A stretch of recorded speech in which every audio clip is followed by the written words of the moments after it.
TV industry की famous actress Sudha Chandran के बारे में तो आप जानते ही होंगे, जिनका पिछले कुछ दिनों पहले माता की चौकी से एक वीडियो वायरल हुआ था। एक्ट्रेस माता की भक्ति में इस कदर मगन थी कि कुछ लोगों ने उनकी हरकतें देखकर उन्हें ट्रोल भी करना शुरू कर दिया था। वहीं कुछ का कहना था कि उन पर मात आई है।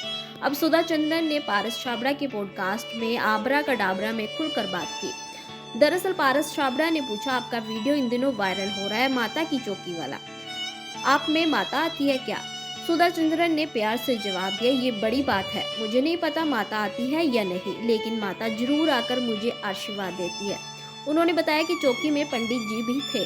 पंडित जी ने बताया कि मैं उस दिन 10 मिनट में 4 लीटर पानी पी गई थी। उसमें अलग ही तरह की एनर्जी थी। बता दें कि सुधा चंद्रन की पहली मूवी म्यूरी थी, जो कि एक तेलुगु फिल्म थी। सुधा ने कहा कि आज अगर बायोपिक की बात करें तो पहली बायोपिक म्यूरी और नाचे म्यूरी थी। बाकी बायोपिक में कोई और किरदार निभाता है, लेकिन ये पहली फिल्म थी जिसमें कहानी भी मेरी थी और हीरोइन भी मैं ही थी। सुधा ने अपनी लाइफ जर्नी पर बात करते हुए बताया कि बहुत कम उम्र में परिवार की जिम्मेदारियों के कारण मेरे पापा मुंबई आ गए थे। वे एक बहुत बड़े डांसर के घर में टाइपिस्ट का काम करते थे। वो सोचते थे कि अगर मेरी शादी हो और बेटी हो तो उसे डांसर बनाऊंगा, उसका नाम सुधा राम रखूंगा, क्योंकि जहां वो काम करते थे उस डांसर का नाम सुधा दोराई स्वामी था। सुधा ने कहा, मैंने एक दिन अपने दादा से कहा, आप रोज मुरुगन की बात करते हैं, मैं भी इस भगवान से मिलना चाहती हूँ।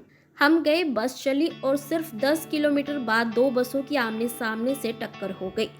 4-5 दिन बाद मुझे हल्का सा फ्रैक्चर हुआ। मुझे नहीं पता था उन्होंने क्या किया। मेरे दाहिने टखने पर हल्की सी कट लगी थी। उन्होंने टांके लगाए। डॉक्टर की लापरवाही से मेरे पैर में गैंग्रीन हो गया था और बड़ा सवाल था कि बिना पैर के डांस कैसे करेगी।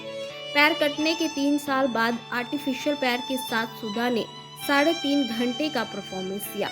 उस दौरान वे डर के कारण चाहती थी कि सिर्फ परिवार के लोग ही मौजूद रहें, लेकिन जैसे ही पर्दा खुला ऑडिटोरियम में 1000 लोग थे, पूरा हॉल भरा हुआ था।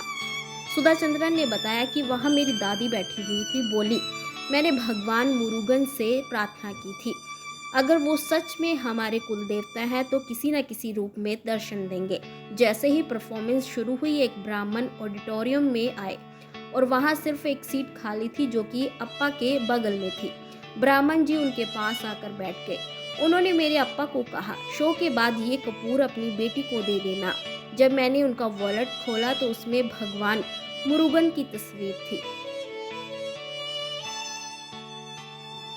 एक्ट्रेस ने शॉकिंग खुलासा करते हुए कहा कि उनके पिता हमेशा कहते थे कि जब वो दुनिया छोड़ेंगे तो भगवान मुरुगन उन्हें लेने आएंगे। सुधा ने बताया, जब मेरे पिता आईसीयू में थे तो मैंने अचानक बाहर एक मोड़ देखा। जैसे ही मैंने मोड़ देखा, मुझे समझ आ गया कि 10 मिनट में कोई खबर आने वाली है और ठीक 5 मिनट बाद डॉक्टर ने आकर बताया कि मेरे पिता अब नहीं रहे। बता दें कि सुधा ने एक बार कहा था कि जब पहली बार नकली पैर के साथ नाची थी तो खबर बन गई थी, जिस पर फिल्म भी बनी। लोग उनकी फिल्म के पोस्टर की पूजा करते थे। सुधा की पहली फिल्म म्यूरी थी, जिसके बाद उन्होंने कई फिल्मों में काम किया, लेकिन साल 2001 में मिले एकता कपूर के शो कहीं किसी रोज में रमोला सिकंदर का किरदार उनके लिए टर्निंग पॉइंट साबित हुआ। इसके अलावा उन्होंने नागिन सीरियल में भी काम किया।